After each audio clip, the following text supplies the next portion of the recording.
Good morning everyone. आज हम कक्षा 2 के द्वितीय पाठ को समझेंगे। तो द्वितीय पाठ क्या है? लिंग वचनानि। क्या है? लिंग वचनानि। तो लिंग को क्या बोलते हैं? जेंडर। और वचन को क्या बोलते हैं? नंबर्स। तो ये लिंग वचनानि का मतलब हुआ जेंडर और नंबर्स।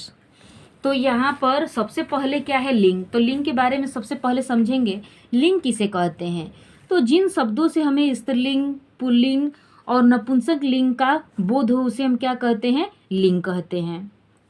तो कितने लिंग होते हैं? 3 होते हैं। कौन कौन से? पुल्लिंग, स्त्रीलिंग और नपुंसक लिंग। तो सबसे पहले हम पुल्लिंग के बारे में समझेंगे। तो जिन शब्दों से पुरुष जाति का ज्ञान होता है उन्हें हम पुल्लिंग कहते हैं या कहा जाता है। तो जिन शब्दों से पुरुष जाति का बोध होगा उसे हम क्या कहेंगे? पुल्लिंग शब्द कहेंगे। और स्त्रीलिंग किसे कहते हैं? तो जिन शब्दों से स्त्री जाति का ज्ञान होता है उन्हें स्त्रीलिंग कहा जाता है। और नपुंसक लिंग किसे कहते हैं? तो जिन शब्दों से निर्जीव वस्तु का ज्ञान होता है उन्हें हम नपुंसक लिंग कहते हैं या नपुंसक लिंग कहा जाता है। तो यहाँ तक क्लियर हुआ कि लिंग किसे कहते हैं। लिंग के कितने भेद होते हैं? तो लिंग के 3 भेद होते हैं, पुल्लिंग, स्त्रीलिंग और नपुंसक लिंग। यहाँ तक क्लियर हुआ। अब चलिए समझते हैं वचन के बारे में। तो वचन यानी संस्कृत में नीचे लिखे 3 वचन होते हैं। यानी संस्कृत में कितने वचन होते हैं? 3 होते हैं। कौन कौन से?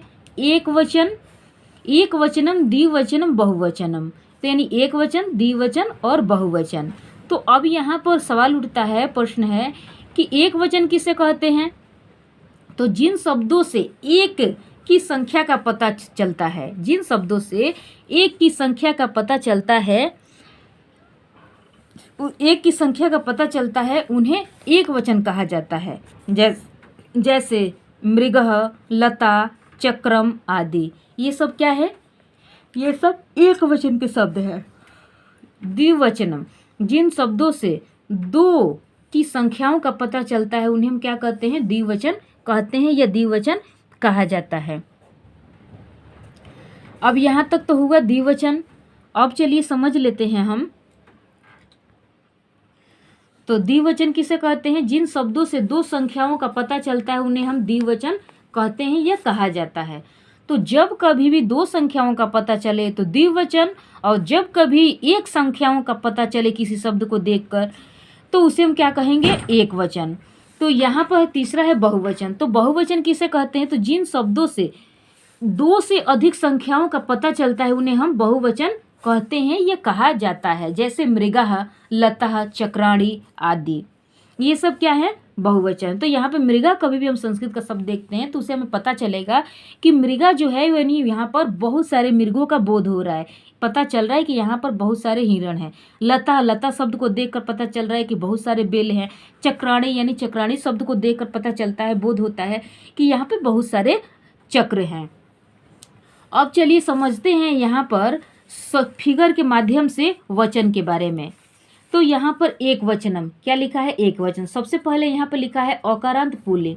तो अकारांत पुल्लिंग शब्द किसे कहते हैं? जैसे मान लीजिए यहाँ पर नृपः लिखा है, तो जब हम उच्चारण कर रहे हैं नृपः तो यहाँ पर लास्ट में क्या आ रहा है? ओ आ रहा है। तो इसीलिए इसको क्या कहेंगे? अकारांत शब्द, अकारांत शब्द। तो यहाँ पर नृपः मतलब क्या होता है? राजा। और इस इंग्लिश में क्या कहते हैं? किंग। किंग मतलब राजा। तो यहाँ पर फिगर से भी आप देख रहे होंगे, फिगर के माध्यम से भी समझ रहे होंगे, यहाँ पर एक ही राजा का फिगर बना हुआ है, चित्र बना हुआ है। तो यहाँ पर अब चलिए चलते हैं द्विवचन। तो द्विवचनम मतलब क्या होता है? 2 वचन। यानी यहाँ पर फिगर को हम देख रहे हैं कि यहाँ पर 2 राजाओं का फिगर है। तो नृपौ मतलब क्या है? नृपौ शब्द को देखेंगे तो इससे हमें ये बोधित होगा कि यहाँ पर 2 राजाओं का, इस शब्द को देखकर बोध होगा कि 2 राजाएं हैं, यानी 2 राजाओं का बोध हो रहा है। तो 2 राजा, तो यहाँ पर इंग्लिश में क्या बोलेंगे? 2 राजा को 2 किंग्स। क्या बोलेंगे? 2 किंग्स। तो यहाँ पर जो राजा शब्द है तो वो कैसे पुल्लिंग शब्द है? तो इसको समझने के लिए हम सेंटेंस का प्रयोग करेंगे। तो राजा देश की रक्षा करता है। कभी तो ये आप नहीं सुने होंगे कि राजा देश की रक्षा करती है। करती तो नहीं है, करता है। तो यहाँ पर इससे भी ये साबित हुआ कि राजा जो शब्द है वो पुल्लिंग का शब्द है। अब चलिए देखते हैं, यहाँ पर नृपः लिखा है। तो नृपः मतलब होता है बहुत सारे राजा। तो बहुत से राजा को क्या कहते हैं इंग्लिश में? मैनी किंग्स, यानी बहुत सारे राजा। यहाँ पर फिगर भी देख रहे हैं कि 2 से अधिक अगर संख्या का बोध हो तो उसे हम क्या कहते हैं, बहुवचन कहते हैं। अभी आप इसकी परिभाषा को समझे बहुवचन के। तो यहाँ पर जो राजा का फिगर बना है वो 2 से अधिक है, यानी 3 राजाएं हैं, तो ये बहुवचन में हो गया।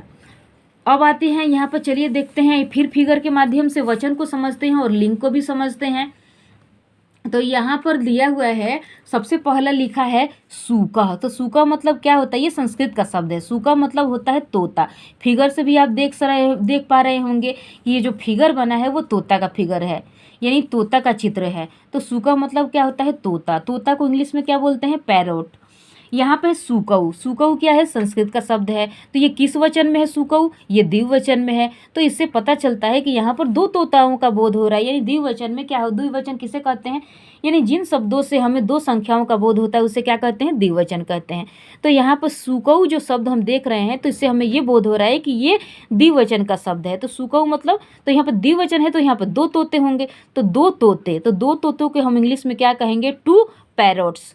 अब यहाँ पर देखिए, अब मैं अभी बताई थी कि इंग्लिश हो या हिंदी हो, दोनों में 2 ही वचन होते हैं, एक वचन और बहुवचन, किंतु संस्कृत में 3 वचन होते हैं। तो यहाँ पर देखिए एस का प्रयोग हो गया है, तो ये बहुवचन में आ गया। तो यहाँ पर पैरोट में एस लगा है, क्योंकि टी जो है हमारा वो कॉन्सोनेंट है। अगर यहाँ पे वोवेल रहता तो ई एस का प्रयोग होता। तो यहाँ पर पैरोट्स हो गया, यानी 2 पैरोट्स, यानी 2 तोते। अब यहाँ पे देखिए सूका लिखा है, सूका। तो यहाँ पर सूखा शब्द को हम देख रहे हैं, तो इससे समझिए, यानी जिन शब्दों से बहुत सी संख्याओं का बोध होता है उसे हम क्या कहते हैं, या 2 से अधिक संख्याओं का बोध होता है उसे क्या कहते हैं, बहुवचन कहते हैं। अभी आप बहुवचन की परिभाषा के माध्यम से भी समझे। तो यहाँ पर लिखा है सूखा, यानी बहुत से तोते। तो इंग्लिश में क्या बोलेंगे, मैनी पैरोट्स। तो ये हुआ। अब यहाँ पर गजह, सूकह, तो यहाँ पर औकारांत, ये भी गजह औकारांत। तो यहाँ पर गज़ा का रूप कैसे चलता है, गज़ह, गज़ऊ, गज़ाह।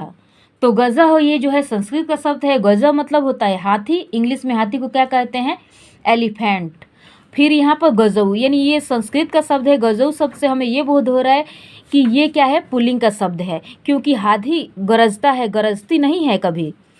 तो अगर हम कंफ्यूज हो जाते हैं तो सेंटेंस बनाकर, यानी वाक्य प्रयोग करके भी हम समझ पाएंगे कि कौन सा शब्द स्त्रीलिंग का है, कौन सा शब्द पुल्लिंग का है। तो यहाँ पर 2 हाथी, गज़ऊ मतलब 2 हाथी, इंग्लिश में क्या बोलेंगे, 2 एलिफेंट्स, यानी 2 हाथी। अब यहाँ पर देखिए, देखते हैं गज़ा। गज़ा मतलब क्या होता है, बहुत सारे हाथी, यानी 2 से अधिक हाथी। तो यहाँ पर मैनी, मैनी मतलब बहुत होता है। एलिफेंट्स यानी 2 से अधिक हाथी, यानी बहुत सारे हाथी। तो यहाँ पे भी एस का प्रयोग हुआ है, क्योंकि ये जो टी है ये क्या है, हमारा कॉन्सोनेंट है, इसलिए यहाँ पर एस का प्रयोग हुआ है। तो पैरोट्स हो गया है, यानी बहुत सारे हाथी। अगर पैरोट रहता, पैरोट्स कह रही हूँ, सॉरी, एलिफेंट्स हो गया, यानी बहुत सारे हाथी। अगर यहाँ पर एक एलिफेंट है तो यहाँ पर एलिफेंट लिखा है तो 1 हाथी का बोध हो रहा है। अब यहाँ पर देखते हैं क्या लिखा है, मयूरह। मयूरह मतलब क्या होता है, ये मयूरह जो है वो संस्कृत का शब्द है। तो मयूरह मतलब क्या होता है, मोर। तो मोर को इंग्लिश में क्या बोलते हैं, पीकॉक। मयूरऊ, मयूरऊ मतलब क्या होता है, 2 मोर। तो यहाँ पर इंग्लिश में क्या बोलेंगे, 2 पीकॉक्स, यानी 2 मोर। मयूरह यानी बहुत सारे मोर। तो यहाँ पे इंग्लिश में क्या बोलेंगे, मैनी पीकॉक्स, यानी बहुत सारे मोर। तो के क्या है, यहाँ पर कॉन्सोनेंट है, इसलिए यहाँ पर एस का प्रयोग हुआ है। अगर ये वोवेल्स रहता तो यहाँ पर ई और एस का प्रयोग, ई एस का प्रयोग होता है। तो यहाँ तक तो आपका क्लियर हो गया कि लिंग किसे कहते हैं, वचन किसे कहते हैं, और वचन के कितने भेद होते हैं और लिंग के कितने भेद होते हैं संस्कृत में। अब शब्दों के माध्यम से भी आप समझ गए कि कितने वचन होते हैं और कितने लिंग होते हैं, और कैसे किस शब्द का रूप चलता है। अब हम नेक्स्ट वीडियो में ये आकारांत स्त्रीलिंग शब्दों के बारे में समझेंगे। अभी हम औकारांत पुल्लिंग शब्द के बारे में समझे हैं। अब हम नेक्स्ट वीडियो में आकारांत स्त्रीलिंग शब्दों के बारे में समझेंगे।